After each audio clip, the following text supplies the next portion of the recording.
Welcome to another episode of Critic.Reading.Writing. My name is Quayson, and I'm a professor of English at Stanford University.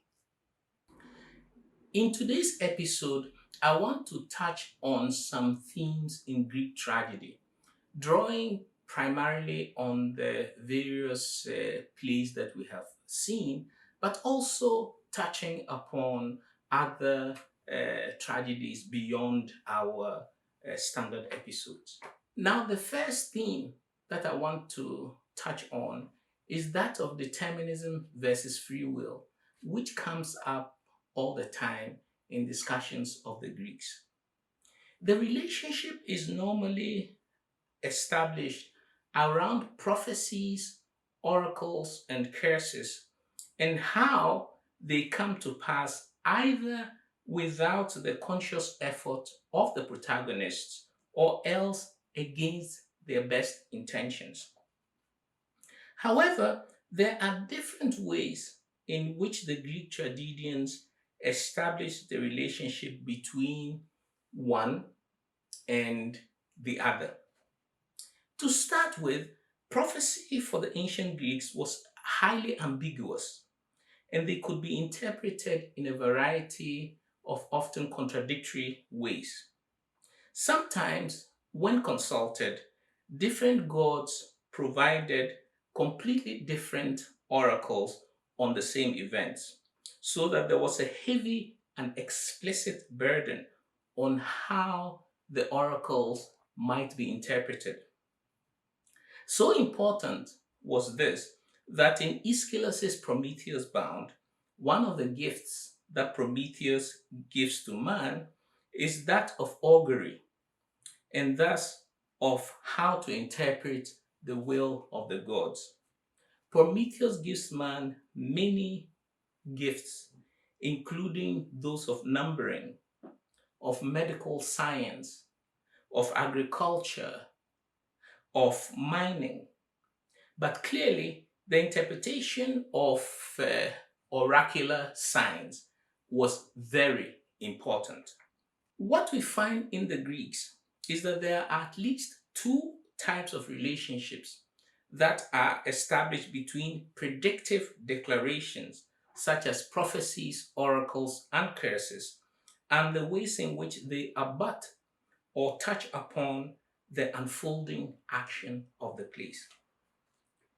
In the case of Aeschylus' Agamemnon, Agamemnon has to respond directly and explicitly to Artemis' oracle that he sacrifice his daughter Iphigenia in order for the winds to blow to send the Greek ships on their way to Troy. And yet Agamemnon is not shown to be conscious of the fact that by agreeing to sacrifice his daughter, he is also simultaneously activating the terrible curse on the house of Atreus. In fact, we are told by the chorus that when they are going to sacrifice Iphigenia, a bit is put in her mouth so that she cannot spew out curses on her father and the soldiers that are sacrificing her. The characters on stage, including the chorus of Agave, Old Man, and Clytemnestra, respond in a variety of ways to the killing of Iphigenia, but do not show themselves particularly conscious about the curse on the house of Atreus.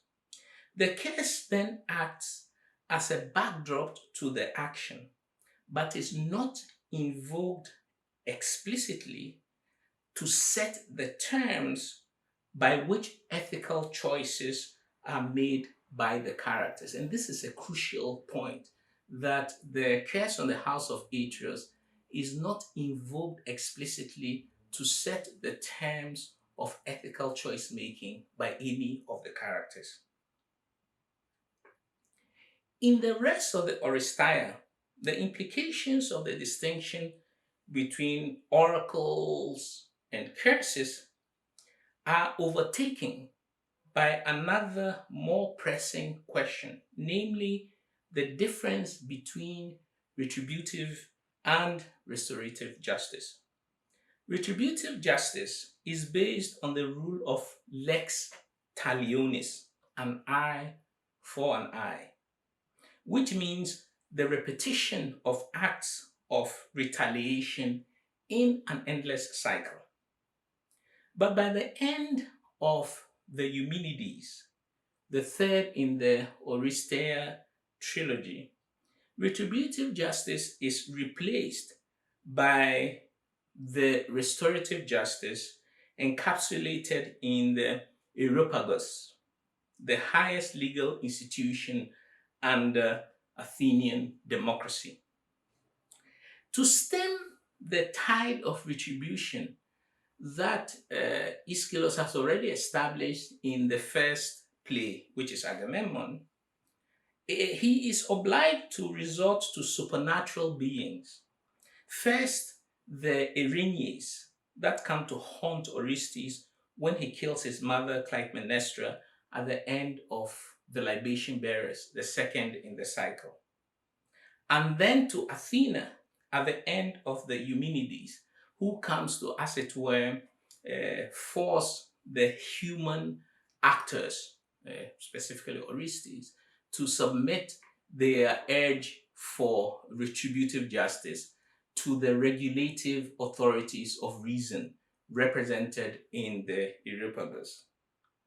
The point to note, however, is that by the time we get to the third play in the trilogy, the question of the claims of oracle, prophecy, and curse, and thus of the warring implications of determinism versus free will, seem to have long been forgotten. So that even in Aeschylus's Oresteia trilogy, the central question of determinism versus free will is clearly not focused upon throughout the trilogy, but is rather replaced by something much more urgent, which is the contrast and conflict between retributive and restorative justice. In the case of Sophocles Oedipus Rex, the prophecy that Oedipus will kill his father and marry his mother is already fulfilled by the time we come to the action on stage itself. What we see in the play, then, is the process by which the infractions that have been committed by Oedipus come to his consciousness. But the relationship between the truth of the already fulfilled terms of the oracle and the unfolding action of the play is that between a throbbing background and a foreground of action that consistently produces features of an enigmatic sign system that requires interpretation. Thus, from the very start of the plague that affects the people of Thebes is the signal of the eruption of the mythical background onto the foreground of the action that institutes a state of emergency which Oedipus is obliged to deal with as the play progresses. But as the play progresses, the elements of the sign system begin to shift until Oedipus realizes, in shock and horror, that he has been at the center of the enigmatic sign system from the very beginning.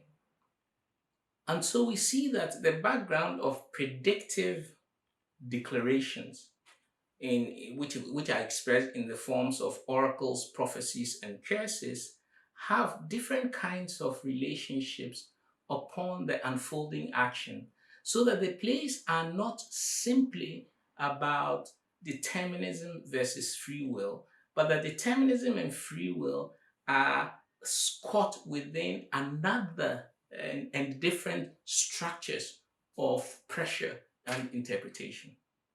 The second point I want to touch on is that of disputatiousness.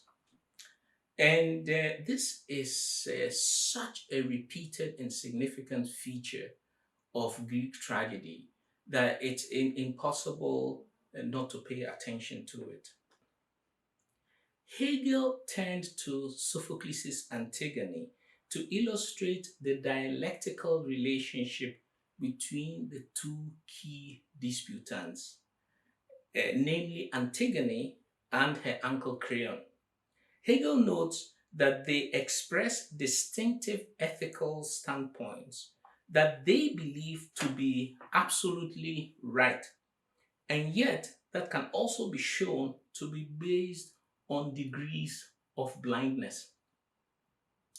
Hegel's insight can actually be extended to several other Greek tragedies. And so we find heated argumentative matchups between Agamemnon and Clytemnestra, Oedipus and Tiresias, Creon and Antigone, which we've just seen, Medea and Jason, and Pentheus and Dionysus in Euripides' The Bacchae.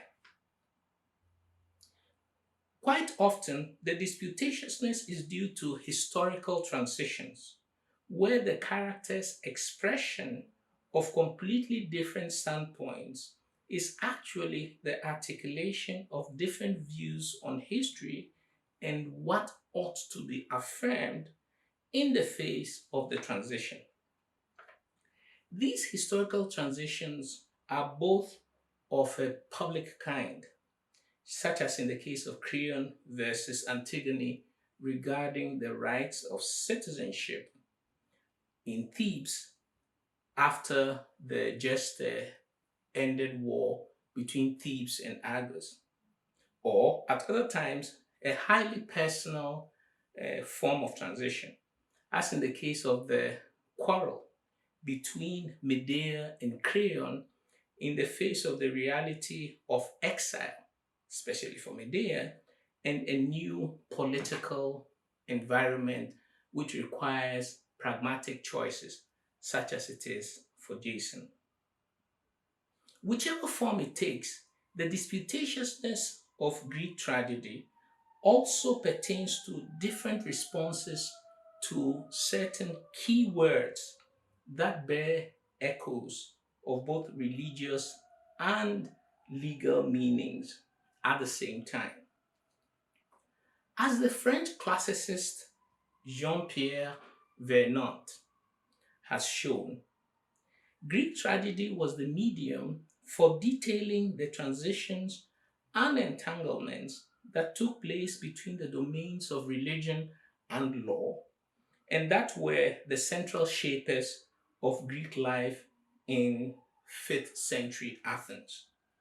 Concepts such as dike, justice, nomos, law and custom, and ethos, the fundamental character or spirit of a culture, all come in the period to do double service and are thus the objects of intense disagreements that we see enacted on the Greek stage. The third point that I want to touch on is that of the emotions in Greek tragedy.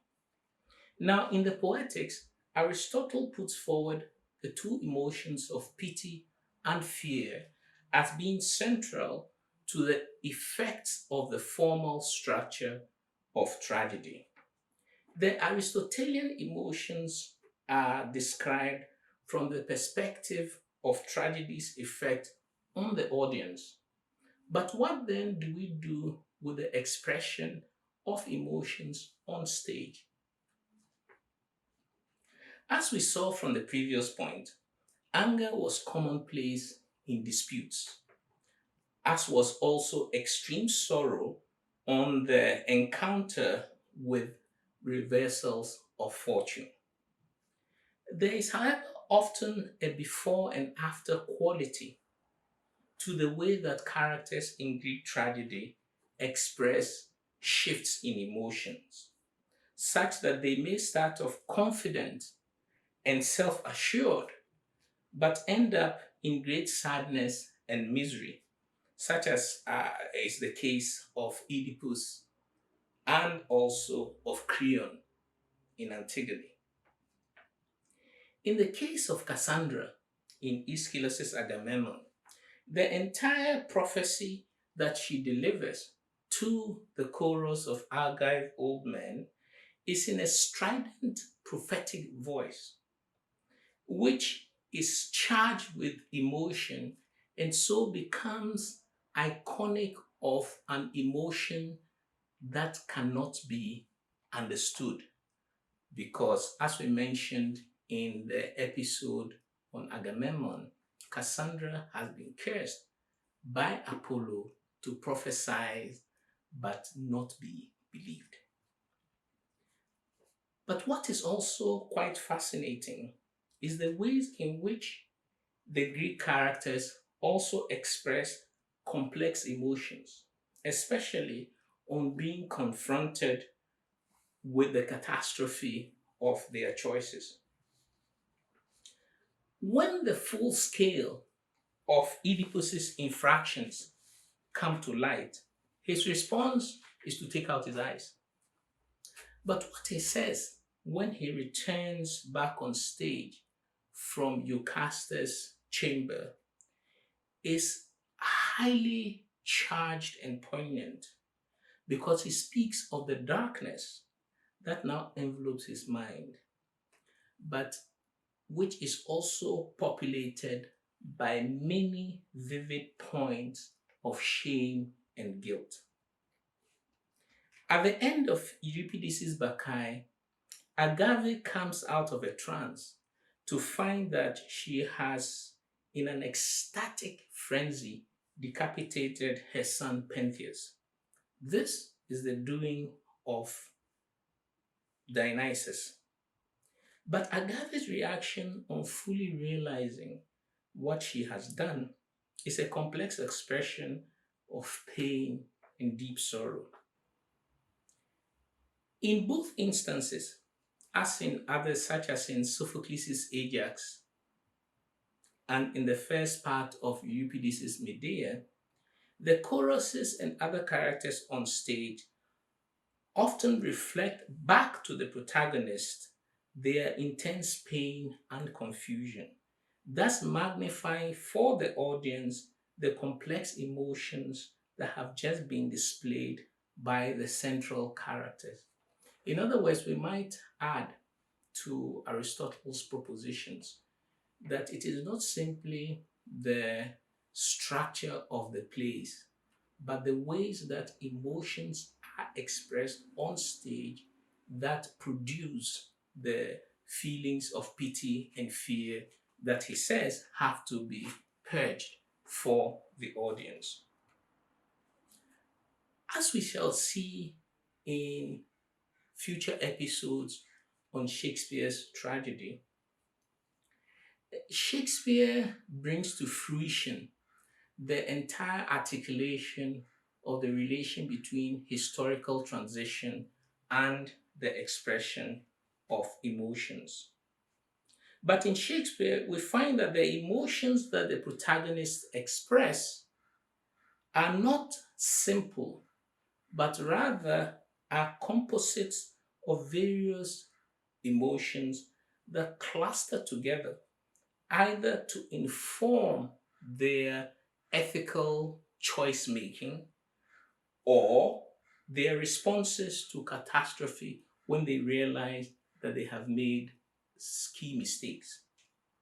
This is what we find in different degrees in Hamlet, King Lear, Macbeth, Othello, and Antony and Cleopatra.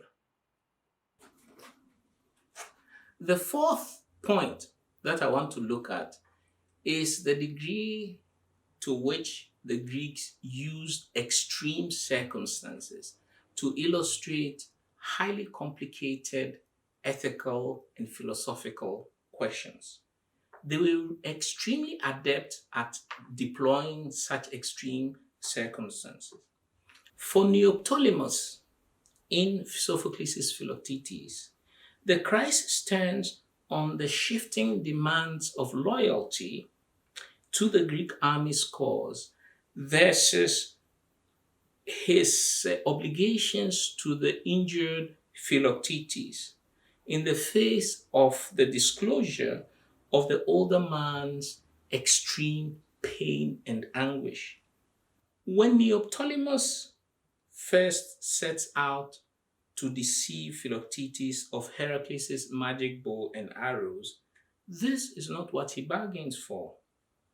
What is it to be a friend, a soldier, and in the case of Philoctetes, an agreed hero in the light of the urgent demands of the Trojan War? The Trojan War also provides the context of a major moral dilemma for Agamemnon when he is asked to sacrifice his daughter. The moral dilemma lies in the fact that whichever option he chooses, his daughter or the Greek army, the equal claims of father and soldier will not be annulled. But these extreme circumstances also mean that the ethical and philosophical questions raised by the Greeks have no simple answers or solutions, so that the extreme circumstances stage the impossibility of simple answers. And it is this iconic merging of extreme circumstance and complex philosophical and ethical questions that make us return again and again to the Greeks to try and find our own answers. The resonances of the central themes of Greek tragedy are definitely not limited to ancient Greece, as we shall see when we come to explore the works of other writers from different traditions in world literature, such as Chinua Achebe, Wole Soyinka, Toni Morrison, Arundhati Roy, Juno Diaz, Camilla Shamsi, Michael Ondaatje, Arthur Miller, and many, many others. Thank you very much. Please remember to subscribe and share. Hit the notification bell so that you do not miss any upcoming episodes, and enter your comments in the section below. See you next week.